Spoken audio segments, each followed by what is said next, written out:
Hello ಕರ್ನಾಟಕದ ಜನತೆ, welcome back to update Kannada 360 channel. So ನಾನು ಇವತ್ತಿನ ವಿಡಿಯೋದಲ್ಲಿ ಗೃಹಲಕ್ಷ್ಮಿ ಯೋಜನೆಯ 8ನೇ ಕಂತಿನ ಬಗ್ಗೆ ಒಂದು ಅಪ್ಡೇಟ್ ಇತ್ತು. ಸೊ ಈ ಅಪ್ಡೇಟ್ನ ಸ್ವತಃ ಸರ್ಕಾರದವರೇ ನೀಡಿದ್ದಾರೆ. ಸೊ ಇದ್ರ ಬಗ್ಗೆ ಎಲ್ಲ ಡೀಟೇಲ್ ಆಗಿ ತಿಳಿಸ್ಕೊಡ್ತೀನಿ. ಸೊ ಮತ್ತು ನಿಮಗೆ ಪೆಂಡಿಂಗ್ ಹಣ ಸಿಗಬೇಕಂದ್ರೆ ಏನೇನೆಲ್ಲ ನೀವು ಪ್ರಮುಖ ದಾಖಲೆಗಳನ್ನ ಚೇಂಜಸ್ ಮಾಡ್ಕೋಬೇಕು ದಾಖಲೆಗಳಲ್ಲಿ ಅಂತಲೂ ತಿಳಿಸ್ಕೊಡ್ತೀನಿ. ಸೊ ಮತ್ತು ವಿಡಿಯೋನ ಸ್ಟಾರ್ಟ್ ಮಾಡೋಕ್ಕಿಂತ ಮುಂಚೆ ನೀವೇನಾದರೂ ನಮ್ಮ ಚಾನಲ್ಗೆ ಸಬ್ಸ್ಕ್ರೈಬ್ ಮಾಡ್ಕೊಂಡಿಲ್ಲ ಅಂದರೆ ದಯವಿಟ್ಟು ಚಾನಲ್ಗೆ ಸಬ್ಸ್ಕ್ರೈಬ್ನ ಮಾಡ್ಕೊಳ್ಳಿ. ವಿಡಿಯೋನ ಆದಷ್ಟು ಫಲಾನುಭವಿಗಳಿಗೆ ಶೇರ್ ಮಾಡಿ ಅಂತ ಕೇಳ್ತಾ, ಈ ವಿಡಿಯೋಗೆ 100 ಲೈಕ್ಸ್ನ ಪಡ್ಕೊಳಕ್ಕೆ ಹೆಲ್ಪ್ ಮಾಡಿ ಅಂತ ಕೇಳ್ತಾ ವಿಡಿಯೋಗೆ ಲೈಕ್ ಕೊಟ್ಬಿಟ್ಟು ವಿಡಿಯೋನ ನೋಡಿ.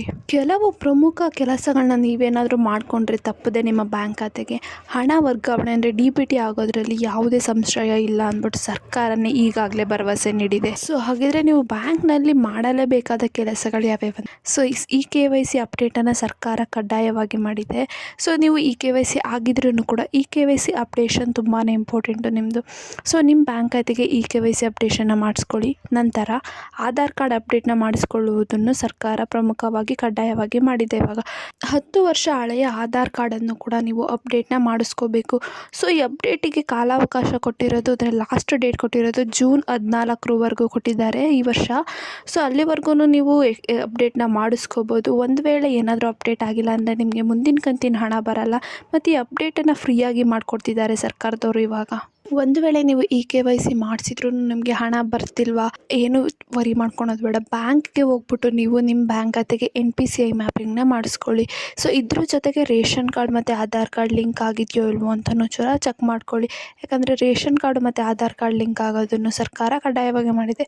ಸೊ ಗೃಹಲಕ್ಷ್ಮಿ ಹಣ ಫಲಾನುಭವಿಗಳ ಖಾತೆಗೆ ಆಟೋಮೆಟಿಕ್ಕಾಗಿ ಬರುವುದರಿಂದ ಸೊ ಎಲ್ಲ ದಾಖಲೆಗಳು ಕೂಡ ಡಿಜಿಟಲೈಸ್ ಆಗಿರಬೇಕು, ಅದು ಸರಿಯಾಗಿ ಆಗಿರಬೇಕು.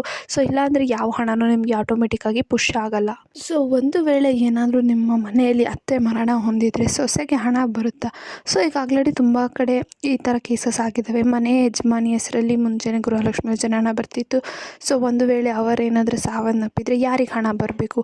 ಸೊ ಇದಕ್ಕೆ ಸರ್ಕಾರ ಇದಕ್ಕೊಂದು ಪರಿಹಾರ ತಿಳಿಸಿದೆ. ಸೊ ಅತ್ತೆ ಇಲ್ಲ ಅಂದರೆ ಮನೆಯಲ್ಲಿ ಹಿರಿಯ ಸೊಸೆಗೆ ತನ್ನ ಖಾತೆಯ ಹಣ ಬರುವಂತೆ ಮಾಡ್ಕೊಳ್ಬೋದು ಅಂತ ಸರ್ಕಾರನೇ ತಿಳಿಸಿದೆ. ಸೊ ಇನ್ನಲ್ಲಿ ನಿಮ್ಮಲ್ಲಿ ಯಾವುದೇ ಗೊಂದಲಗಳಿದ್ರೂ ಕೂಡ ಖಾತೆಗೆ ಹಣ ಬರದೇ ಇರುವುದಕ್ಕೆ ಕಾರಣ ಏನಾದರೂ ನೀವು ತಿಳ್ಕೊಬೇಕಂದ್ರೆ ನೀವು ಹತ್ತಿರದ CDPO ಕಚೇರಿಗೆ ಭೇಟಿ ನೀಡಿಬಿಟ್ಟು ನೀವು ಅಲ್ಲಿ ಅಗತ್ಯ ಇರುವ ಬದಲಾವಣೆಗಳನ್ನ ಏನೇನು ಮಾಡ್ಕೋಬೇಕಂತ ಅವ್ರನ್ನ ಕೇಳಿದ್ರೆ ಅವರು ನಿಮಗೆ ತಿಳಿಸ್ಕೊಡ್ತಾರೆ. ಸೊ ಅವ್ರು ಹೇಳಿದ ಪ್ರಕಾರನೇ ನೀವು ಚೇಂಜಸ್ನ ಮಾಡಿಸ್ಕೊಂಡ್ರೆ ನಿಮಗೂ ಕೂಡ ಹಣ ಬರುತ್ತೆ. ಮತ್ತು 8ನೇ ಕಂತಿನ ಹಣ ಬಿಡುಗಡೆ ಬೆಳಗ್ಗಿನ ಸರ್ಕಾರ ಒಂದು ಅಪ್ಡೇಟನ್ನು ನೀಡಿದೆ. ಸೊ ಎಲ್ಲರಿಗೂ ತಿಳಿದಿರುವಂತೆ 7ನೇ ಕಂತಿನ ಹಣ ಈಗ ಏನು ಮಾರ್ಚ್ ತಿಂಗಳಲ್ಲಿ ಬಿಡುಗಡೆ ಆಗಿದೆ. ಸೊ ಆಲ್ಮೋಸ್ಟ್ ಎಲ್ಲರಿಗೂ 7ನೇ ಕಂತಿನ ಹಣ ಬಂದಿದೆ ಅನ್ಕೊತೀನಿ.